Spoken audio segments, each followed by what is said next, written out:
프랑스 매체 부국민은 올 시즌 종료 이후 PSG 선수단의 거취에 대해 언급했습니다. 이 매체는 올 시즌 종료 이후에도 PSG에 잔류할 것이 확실한 선수로 바르콜라, 루이스, 비티아, 멘데스, 베랄도, 에르난데스, 다닐루, 마르키녀스, 킴펜베, 돈나룸마, 테나스 등 13명을 선정했습니다. 이 매체는 이강인을 포함해 덴벨레, 아센시오, 무아니, 타키미는 팀에 잔류해야 할 선수로 언급했습니다. 파리가 반드시 붙잡아야 할 선수로 언급한 것인데요. 기복을 보였으나 임팩트가 상당했던 덴벨레와 그래도 클래스가 있기 때문에 시간을 줘야 한다고 판단한 무아니, 아센시오가 있습니다. 그리고 최정상급 오른쪽 풀백 하키미를 노리는 팀들이 많아지고 있는데 놓치지 말고 붙잡아야 한다고 언급하고 있습니다. 여기에 우리 이강인 선수도 포함되어 파리 생제르맹이 반드시 붙잡아야 할 선수로 언급한 것입니다. 반면 올 시즌 PSG에 합류했지만 기대만큼의 활약을 펼치지 못한 하무스, 우가르테, 슈크리니아르는 무키엘레, 솔레르 등과 함께 팀을 떠나야 할 선수로 분류됐습니다. 올 시즌 종료와 함께 PSG와 계약이 만료된 은바페와 함께 크루자와 나바스는 팀을 떠나는 선수로 언급됐습니다. 강인이 형, 흥민이 형이 몸 푸는데 제 다리가 벌벌 떨린다며 진정시켜 주더라고요. 긴장해서 장기인 드리블과 크로스를 보여주지 못했어요. 안정감을 되찾아 꿈의 무대인 월드컵 본선까지 나아가겠습니다. 생애 처음 한국 성인 남자축구 국가대표팀에 발탁된 황재원의 목소리에는 아쉬움과 기대감이 동시에 묻어났습니다. 지난 6월 A매치 월드컵 예선에서 좋은 모습을 보인 황재원 선수의 인터뷰가 화제가 되고 있는데요. 자세한 내용 함께 살펴보겠습니다. 여기에 황재원 선수의 인터뷰가 팬들의 주목을 받고 있습니다. 그는 서울신문과의 전화 인터뷰에서 모든 선수가 각 팀 에이스라 피해를 주면 안 된다는 생각에 몸이 굳었다면서도 대단한 형들과 같이 공을 차는 것만으로도 즐거웠다. 운동장에 나서기 전부터 설레었다고 소감을 밝혔습니다. 황재원은 배준호와 막내 라인을 형성하면서 대표팀에 금세 적응했고 이달 북중미 월드컵 아시아 지역 2차 예선 2경기에 모두 출전했습니다. 지난 6일 싱가포르와의 원정 경기에 선발 출전해 2022 항저우 아시안게임 금메달을 합작한 이강인과 다시 호흡을 맞췄습니다. 수비수인 그는 공격수 이강인에 대해 든든했다. 드리블 능력이 워낙 뛰어나 공만 전달하면 해결해 줄 것이라 믿었다고 했습니다.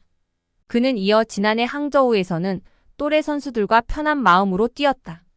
성인 대표팀에서 느낀 태극마크의 사명감과 책임감은 그때보다 훨씬 무거웠다고 말했습니다.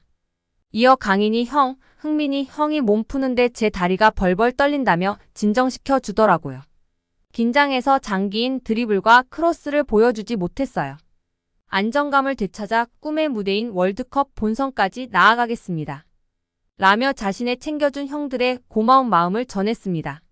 황재원 선수는 많은 축구인들이 오른쪽 윙백부터 중앙수비수, 수비형 미드필더까지 소화할 수 있는 전천수 선수라며 주목하고 있는 어린 선수입니다. 이번 월드컵 예선이 본인에게도 큰 자양분이 되었을 것 같은데요. 보완 과제도 받았다고 합니다. 황재원은 김도훈 감독님이 넓게 벌려서 공격하는 강인이 형에게 맞춰 상대 진영 중앙으로 침투하라고 주문하셨다. 그런데 생각과 달리 기회를 만들지 못했다며 데뷔전이라 수비를 다잡아야 한다는 부담감이 컸다. 공격에서 공헌하지 못해 아쉽다고 털어놨습니다. 다음에는 조금 더 인버티드 윙백 역할을 잘할 수 있도록 노력하겠다는 다짐의 인터뷰였습니다.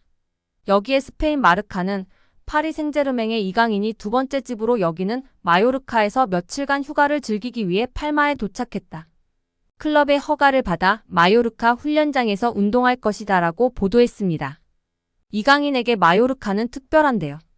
유스 시절부터 몸 담았던 발렌시아에서 푸대접을 받으며 방출된 상황에 손을 내밀었던 구단이 마요르카였습니다. 마요르카에서 첫 시즌은 주전과 후보를 오갔지만 두 번째 시즌부터는 에이스로 자리 잡았습니다. 2022년도 시즌 라리가 36경기에 나서 6골 6도움을 기록하며 활약했고 2022 카타르 월드컵에서도 깜짝 활약을 펼치며 단숨에 스타가 됐습니다. 마요르카는 한국 팬들의 뜨거운 관심에 홈 경기를 대부분 낮 시간에 치렀고 한국 팬들의 마요르카 홈 경기 방문은 스페인 내에서 화제가 되기도 했습니다. 최고의 한 해를 보낸 이강인은 프랑스 명문팀 PSG의 부름을 받았습니다. PSG는 이적료 200만 유로 약 310억 원을 투자할 정도로 이강인의 재능을 높게 샀습니다. 첫 시즌 활약도 기대 이상이었습니다. 이강인은 자신의 장점을 보여주며 모든 대회 5골 5도움으로 시즌을 마쳤습니다.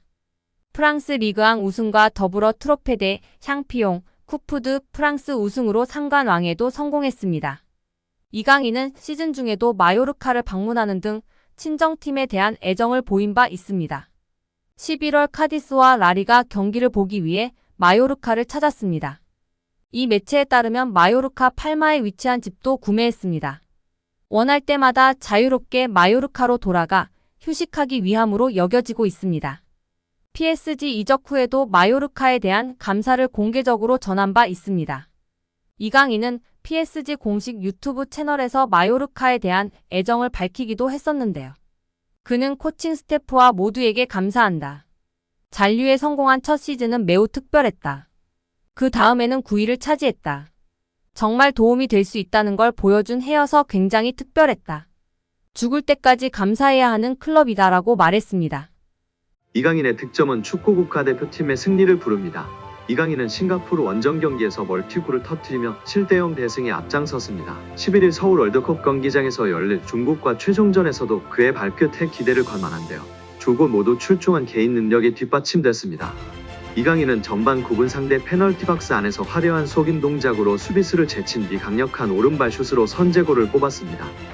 이어 후반 9분 주민기의 패스를 받아 상대 골키퍼를 앞에 두고 또 한 번 강한 슛으로 골망을 흔들었습니다. 후반 12분 벤치로 돌아간 그는 경기 내내 한 수 위에 실력을 과시했습니다. 대표팀에서 이강인의 존재감은 나날이 커지고 있다. 2019년 폴란드 20세 이하 월드컵에서 준우승을 거두며 대회 골든볼 최우수 선수를 수상한 그는 18세 A 대표팀으로 월반했습니다. 2022 카타르 월드컵에서도 맹활약했습니다. 세계 무대까지 경험한 그는 지난해 여름 마요르카를 떠나 프랑스 최고 명문 파리 생제르맹으로 이적하며 탄탄대로를 열었습니다. 커리어는 꾸준히 우상향 그래프를 그렸으나 정작 대표팀 데뷔골이 나오기까지는 시간이 꽤 걸렸는데요. 그러나 조급해하지 않았습니다. 이강인은 15번째 A매치였던 지난해 10월 튀니지와 홈경기에서 날카로운 왼발 프리킥으로 A매치 마수거리 골을 신고했고 이날 여세를 몰아 1골을 추가하며 4대0 완승을 이끌었습니다. 물골을 트자 이강인의 득점 감각은 더욱 매서워졌습니다. 2023 카타르 아시안컵에선 3골 1도움으로 팀 내 최고 득점자가 됐습니다. 올해만 A매치에서 5골을 넣으며 대표팀의 또 다른 해결사로 자리 잡았습니다. 올해 최다골을 기록 중인 7골의 손흥민 다음으로 많은 골입니다. 이강인의 골은 대표팀의 승리 공식과 다름없습니다. A매치 28경기에서 9골을 기록 중인데 그가 골을 뽑은 6경기에서 한 곡의 전적은 5승 1무입니다. 또 해당 6경기 중 무려 3경기에서 이강인의 골로 승부가 결정됐습니다. 팀을 위기에서 구해내는 클러치 능력까지 갖췄다는 의미입니다. A매치 득점 페이스 역시 현역 선수들 중 이강인이 가장 빠른데요. 현재 대표팀에서 뛰고 있는 선수들 중 그를 제외하고 데뷔 전부터 28경기 동안 가장 많은 득점을 올린 선수는 손흥민입니다. 이강인이 지금의 기세를 이어간다면 A매치 경험이 풍부해질 무렵에는 대표팀 역대 최다골 기록까지 노려볼 만합니다.